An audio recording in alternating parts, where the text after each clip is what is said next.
तो सरकार को स्वीकार करना पड़ा कि कितनी बड़ी संख्या में जान गई है। जो और प्रदेशों में दिवस के अवसर पर प्रदेश के चिकित्सा स्वास्थ्य एवं परिवार कल्याण मंत्रालय के द्वारा आयोजित आज के इस कार्यक्रम में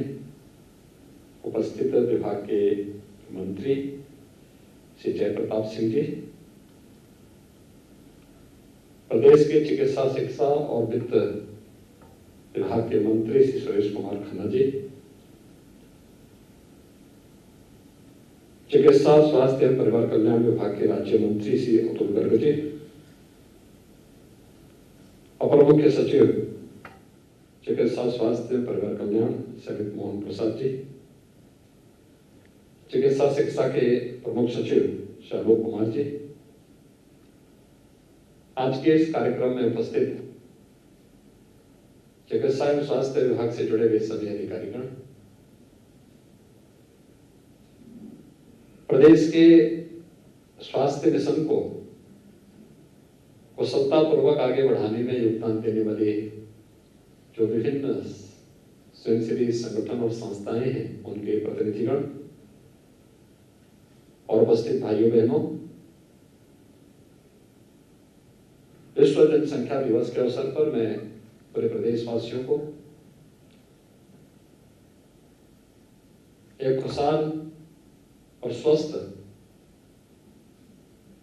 परिवार की परिकल्पना को साकार करने के लिए हृदय से बधाई देता हूं और उनकी शुभकामनाएं भी देता हूं।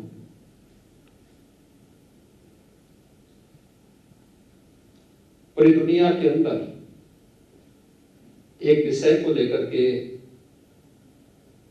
समय समय पर चिंता व्यक्त की गई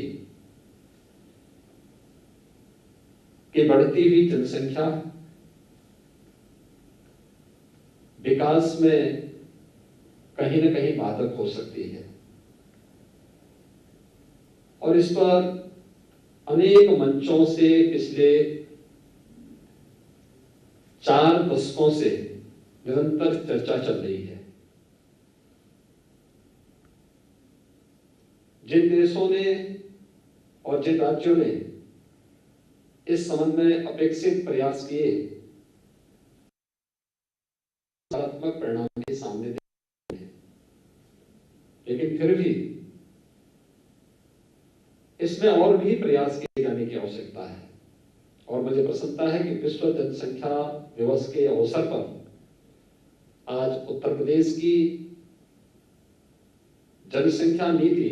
2021 से 30 यह जारी हो रही है। इसको जारी करते हुए मुझे प्रसन्नता की अनुभूति हो रही है कि काफी तथ्यों के साथ समाज के विभिन्न तबकों को ध्यान में रख करके इस जनसंख्या नीति को लागू करने का कार्य आज प्रदेश सरकार कर रही है। वास्तव में जनसंख्या स्थिरीकरण का जो प्रयास है, यह समाज की व्यापक जागरूकता के साथ जुड़ा हुआ है। हमें इस बात को नहीं भूलना चाहिए कि अगर समाज में जहां गरीबी है, वहां जनसंख्या वृद्धि का उसके साथ एक संबंध हो जाता है, और इस दृष्टि से व्यापक जागरूकता का एक अभियान उन सभी तबकों को ध्यान में रख करके जब तक हम लोग नहीं चलाएंगे, तब तक उन लक्ष्यों को प्राप्त करने में कठिनाई होगी। और खासतौर पर जब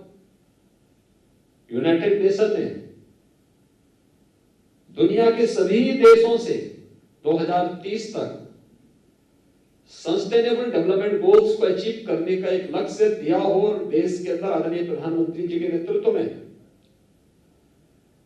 उन लक्ष्यों को प्राप्त करने की दिशा में प्रयास प्रारंभ हुए हों, तो देश में आबादी के हिसाब से सबसे बड़े इस राज्य के बारे